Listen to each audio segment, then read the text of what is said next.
this video is to record something that we have learned in the face-to-face class last week. All right. So I will go through again some very simple example, all right, on the rules of search and indices. Okay. So again, let us start with the very basic terms, okay, that we usually see in maths. All right. So let's start with positive integers. So positive integer, as everyone knows, they are integers without decimal number, all right, which is positive. And then negative integer will be something like -1, -5, -100, and so on. All these are negative integer. So please take note that we treat 0 as a neutral number. So 0 is not belong to either positive or negative integers.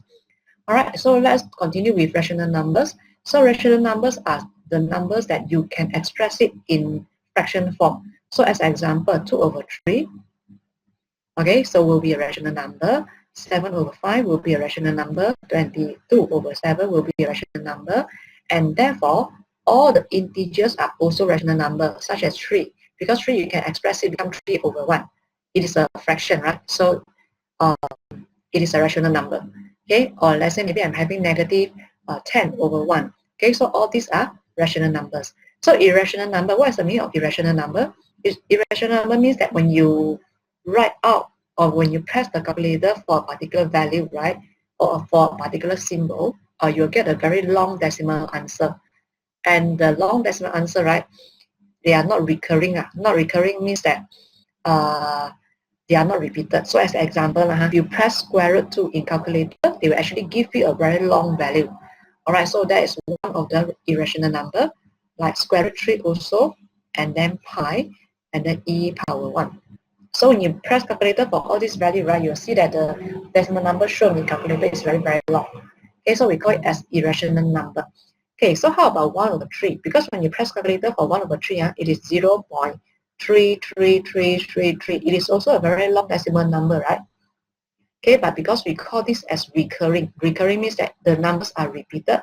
Therefore, it does not belong to irrational number, but it belongs to rational number. So you need to be quite aware of the definition here.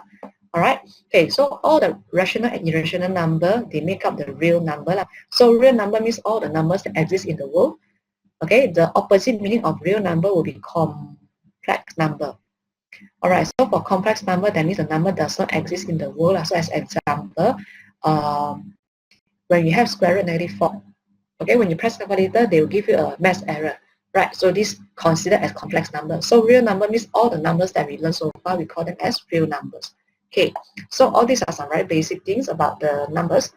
Then let's continue with some important rules or important properties about surd and indices. So we start with the surd first.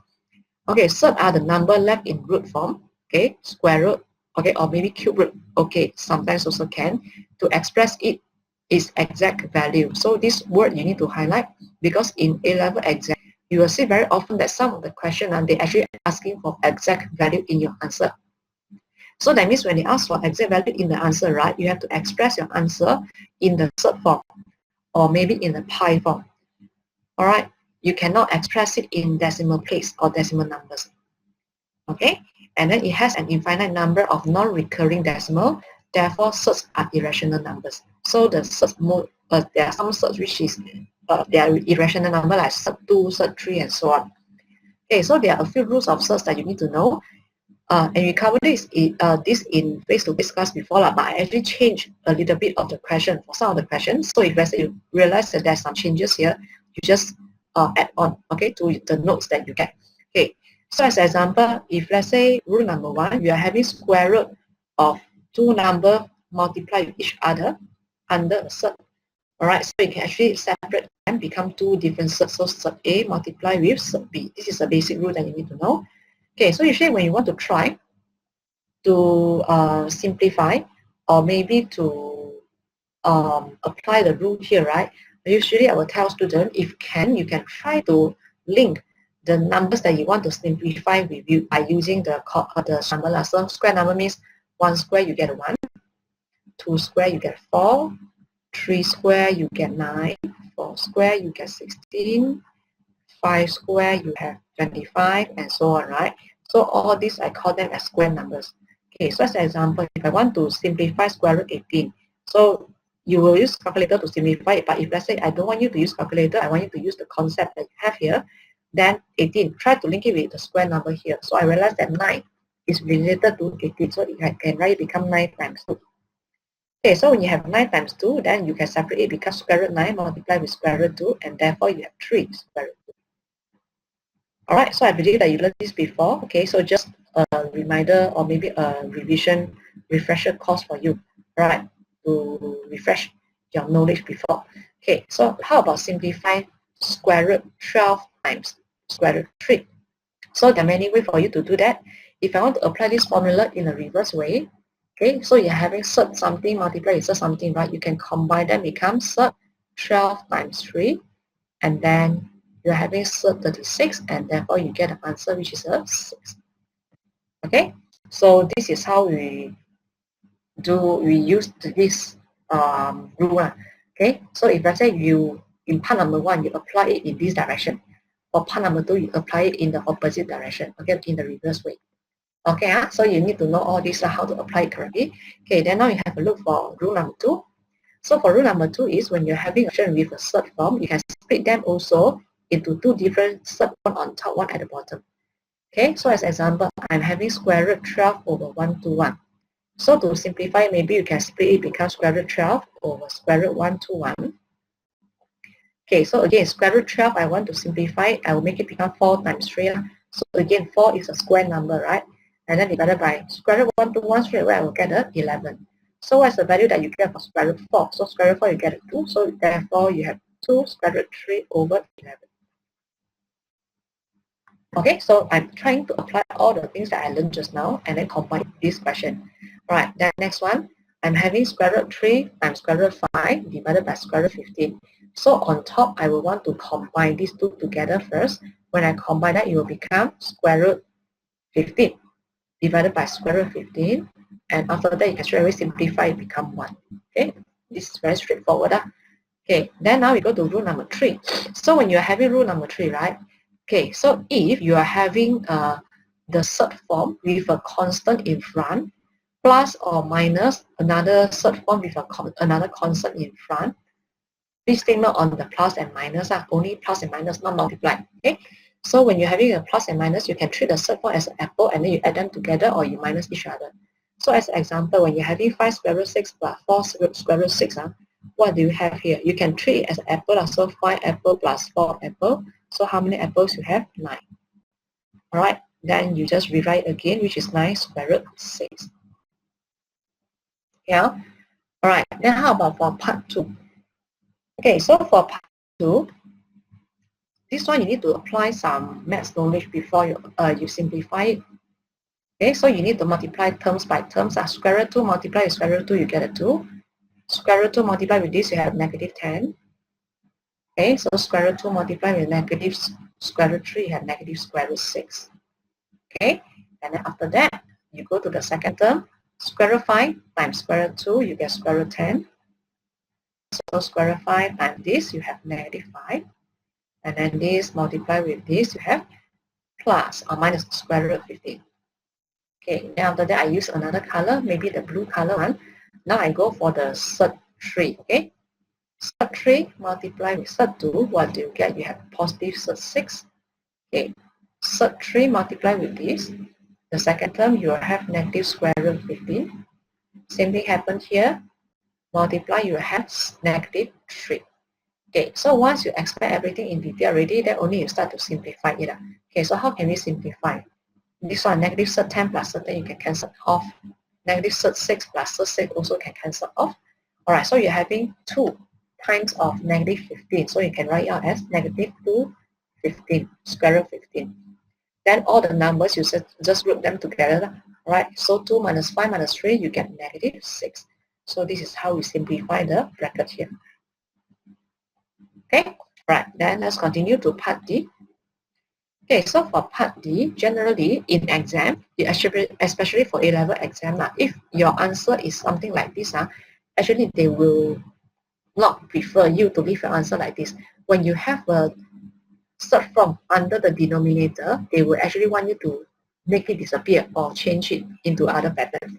Okay, they always not, they don't really like to have the denominator as a cert form. Okay, so we want to make the cert form disappear.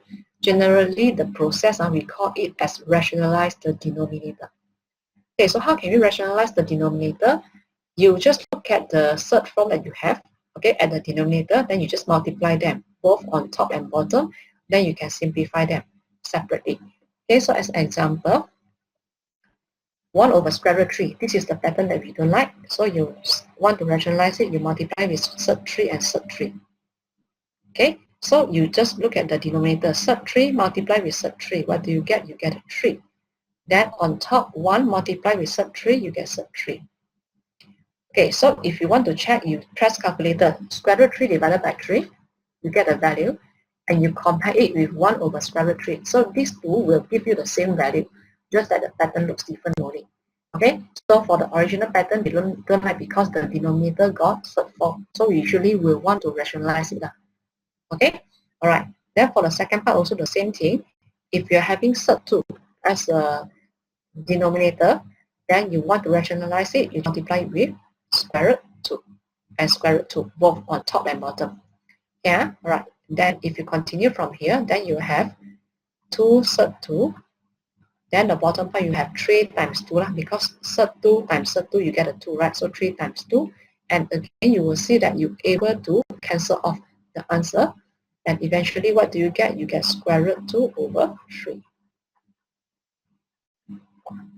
Okay, so I hope that you can see this. Then now we proceed to rule 5 and rule number 6. Basically, rule number 5 and rule number 6, they are having the same rule, just that the details are a bit different only. Okay, so rule 5 and rule 6, they are still belongs to rationalized denominator. But this is for the case when your denominator, right, got something with plus or something with minus. So just now for rule number 4, you will see that the bottom, okay, the denominator only got cert form. No plus, no minus, no other thing. Okay, but for rule 5 and rule 6, you'll see that the denominator now with the cert form got plus and minus in front of that, followed by another number. Okay, so when you have this kind of question, right, when you want to rationalize it, you multiply something that is similar to the denominator, but you change the sign. So as an example here, originally the denominator sign is negative. When you want to rationalize it, you copy exactly the same what do you have at the denominator, but you change the sign become plus. And then you multiply and rationalize.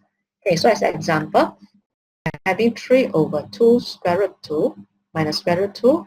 If I want to rationalize it, the step will be, I copy the 2 as square root 2, I multiply it. I change the sign become plus. So the same thing happened here. Okay, so it is actually bracket, multiply with bracket here. Okay, so again, how can you get an answer? You have a fraction first. So 2 multiply with 2, you get a 4. Then 2 multiply with square root 2, and also minus square root 2 multiply with 2, cancel off each other. Negative square root 2 plus square root 2, you get negative 2. And then for this one, you just multiply in the constant into the both value here. So 3 times 2 is a 6, and then you're having 3 square root 2, and eventually you will have 6 plus 3 square root 2 over 2. Alright, so if you want, you can write become 3 over 2 and then 2 plus square root 2. If you want to rationalize, alright. If you want to simplify, then you can write it. If you don't like, you can just keep it like this. Also no problem. Cannot? Alright, so the same thing happened for this part. Okay, to rationalize this. Then again, to rationalize it, what you need to do is that you don't need to bother about the numerator. You just need to consider the denominator only. Alright, so your denominator has square root 6 and square root 5. So you multiply the same thing. Okay, the original sign is negative here. So to rationalize it, you change it become plus. Okay, so for this equation, I want to do it. I want you to simplify yourself. Or you might need to apply all the rules that you learned on top at all the rules that you learned just now. And if you simplify it successfully, you should get square root 2 as your answer. Okay, so I'm not going to show you the detail here. Please make sure that you try this on your own. All right. Okay, so next one, rule number 6. As what I said, it is the same. Just that the sign now is a plus. So to rationalize it, to change the sign become negative. So again, the same example here. Okay, this denominator with a sign positive, when you want to rationalize it, copy exactly the same like what you have, and after that you change the sign become negative. All right, so all these are bracket again. Okay, so when you want to simplify and rationalize it, you will have 4 again. All right, then minus 2, then you have 3, and then 2 minus square root 2. Okay, then you will have 3 over 2, and then 2 minus square root 2. So after you rationalize it, you'll see that there's no third form in your denominator. Okay, so the same thing happened for part number 2 here. Okay, to rationalize it, what do you need to do is you are having square root 2 minus square root 3. The same thing happened on top. Okay, then again, you try to simplify this example, and the final answer that you get should be square root 3 minus square root 2. All right, so I know that some of the calculator can straight away give you the answer without you need to go through with all the steps here. But for those who are using MS calculator, this technique is a must for you to simplify. All right, so please make sure that you practice for all the rules here. Okay, all right, then after that, we go for the next part. So we completed the third part already. So let's continue with the indices part. All right, so for the indices part, generally you need to know some, we call them as the law of indices. Right, there are a few rules that you need to know here. Okay, so first, anything power 0, it is always equals to 1. So I think this one you should understand. So 20,000 power 0, you get a 1. Okay, so when you're having rule number 2, okay, A with a power negative, then generally you are moving it down. Okay, become denominator. Originally, this is numerator, it is something like A power negative m over 1, right? So when you bring the negative power means that you bring it down, become denominator, and you have a 1. Similar thing happen if let's say originally you are having 1 over A negative m. All right, so original it is a denominator. So when you want to make the negative power disappear, okay, you bring it up, so you become A power m. Okay, so same thing here. So 2 negative 2, it means 1 over 2 squared, and therefore you're having 1 over 4. Okay, so how to simplify this without the negative power? All right, so again, the numerator with negative power, you bring it down, become denominator without negative power. The denominator with negative power, you bring it up, become numerator, and there's no negative number, negative power anymore. All right, so this is what we have. Quite simple. All right. Okay, let's continue further. When you're having two same base number with power and you want to multiply them together, what you need to do is that you need to take the power plus power. So as an example, 5 power 1 multiplied with 5 power 3, you can write become 5 power 1 plus 3. And therefore you have 5 power 4. Okay, so for part number 2, when they bring in the numbers, right, no need to bother about the numbers. You just multiply the numbers straight away. So 4 times 2 is 8. And then you see all these are multiplied, right? So that means you add all the power together. Negative 3 plus 5 plus negative 1. So eventually what do you get? You're having n power 1. Okay? Very easy lah. Okay? Okay, then next one. Rule number 4. Just now it's multiply, right? And now we talk about divided. So when you're having a power n divided by a power n, then what you need to do is like you just take the a, then power n minus n. Alright, okay, so let's have a look. When you're having 5, then bracket y power 9 divided by y power 5, you just copy the 5, no need to bother about the number, and then because y divided by y, right, so you can take y power 9 minus the power 5. So you have 5y power 4. Okay, same thing happened here. Okay, so again, now you look at 12 and 3. 12 divided by 3, what do you get? You get a 4. Okay, so as usual be, then because now these are divided, right? So you take negative 4 minus negative 2. Power minus power, and therefore you will get 4 power negative 2. X power negative 2.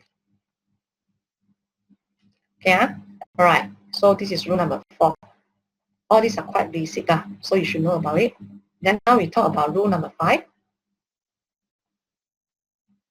Okay, so for rule number 5, when you are having a power, a base with power, and then another power outside the bracket, you multiply the power together. So as an example, y power 2 power 6, it is actually y power 2 multiplied with 6. So you have y power 12. Okay, so for this example, part number 2, we need to skip it for now. We need to learn the next rule, only we can come back. All right, so let's continue with rule number 6. Okay, so for rule number 6, generally is when you're having two different base numbers but the power are the same, you can combine them together, okay, and then you put the power outside, okay, or the other way around. Okay, so as an example, if I'm having a bracket with square outside, what does it mean? That means you can put the square into the 3, you can also put the square into the x, which means 3 square multiply with x square. So what is 3 square? 9. So you have eventually 9x square. Okay, so if you want to do it the other way around, means that if I want to combine two terms, two expression become one, okay, it becomes one, an expression with the same power. What can we do? For example, like this bracket, if I don't want you to expand it, I want you to simplify it. Okay, so how can I put the 16 into the bracket with a square? If I want to put a 16 into the bracket with a square, what you need to do is that you have to make sure that the power are the same first. So 16, you can write it become 4 square, right? So you have 4 square multiply with x plus 3 over 4 and then square. All right, so you're having a power m multiplied with b power m. And when you want to combine them together, you can actually have a big bracket with a square outside. So you take 4 multiply with the bracket. Okay, so when you take 4 multiply with the bracket, you can multiply it in and you can multiply it in, right? So eventually you will have 4x plus 3 power 2. So that's why from here you will see that I successfully put the 16 and multiply it inside the bracket and blend it inside the bracket. Okay, so this is a rule that you should know, which is quite important. Okay, all right, so let's back to the previous example E. Okay, how can I simplify this? Okay, so to simplify this, actually if you want to make it simple, 2 is without power 1, you just copy the 2. Okay, so the power negative 2 multiply it in and also multiply it in. So you have x power 4 multiply with negative 2, you get negative 8. Then y power 6. Okay, and then divided by what? Okay, so divided by, the same thing happened here. Negative 3, you have to make it become the 2 inside and also the negative 3 with the 3.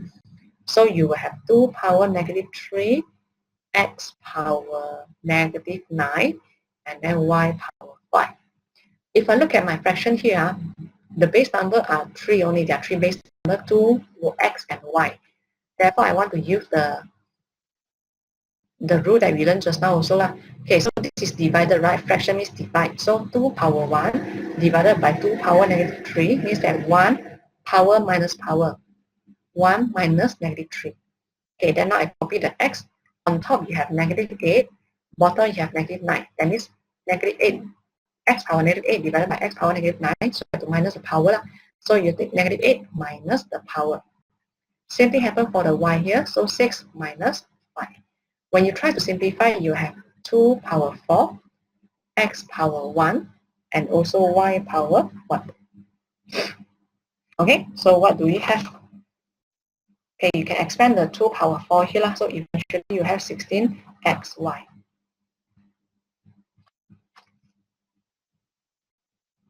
Okay, so you can see that all the rules actually looks like very simple, but sometimes when you want to simplify it, you might need to think about it carefully also, very carefully. Okay, all right, then let's continue. Rule number 7. So when we talk about the fraction, the power with fraction, okay, so when you talk about the power with fraction, I usually tell students about this. The number on top of the fraction, right, is the power. Okay, then the number at the bottom is the root. Okay, so like if the number at the bottom is 2, that means you are having a square root. If let's say the number at the bottom is 3, that means you're having cube root. Okay, and then you can take the root of the number first, then only you square it, only you put it, or you can power the number first, then only you take the root of it. Okay, so when you write it out, it will be this one. This one means A, you power n first, and after that, you take the n root of the number. For this one is A, you take the root of n first, and after that, you power the n. Okay, so no matter which one comes first, the answer is still the same. All right, so as an example, for this example, maybe I split it become 2 lah. Okay, so 8 power 2 over 3. There are two methods for you to solve it. The first one is 8, you take the cube root first, and after that, only you square it. So 8, when you take the cube root, you get a 2. So 2 square, eventually you get a 4. Or you can do it the other way around. 8 power 2 over 3. If you want, you can square the 8 first. Take the 8, you square it first, and after that, only you take the cube of 8 square. 8 square is 64. Alright, when you take the cube root of 8 square, then again you will have the 4. So you can see that no matter which sequence you use first, eventually the final answer is still the same. Alright, can Okay, so for this one, I will just leave it for you to express it, to simplify it. Okay, then again, I just give you some hint here. 1 over 3 multiplied with the power 2. Power here, multiply with 2 and also multiply with 1 over 3. Okay, then this one expresses it in a fraction form for power. And after that, you apply the rule that you learned just now to simplify it.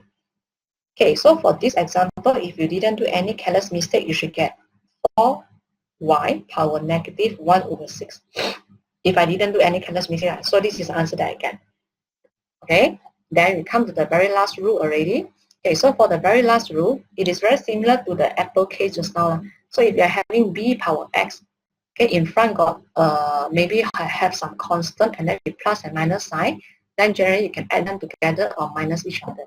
Okay, so as an example, if you look at this example here, 4 divided by 3 power negative 2 minus 3 dot 3 square, what do you get? Okay, so I want to apply this one. The denominator I don't like, right? So I want to make it become 4 multiplied with 3 square. Because when you bring this whole thing up, the power negative disappear. Okay, the negative sign disappear. Alright, so I'm having 4 times 3 square minus 3 times 3 square.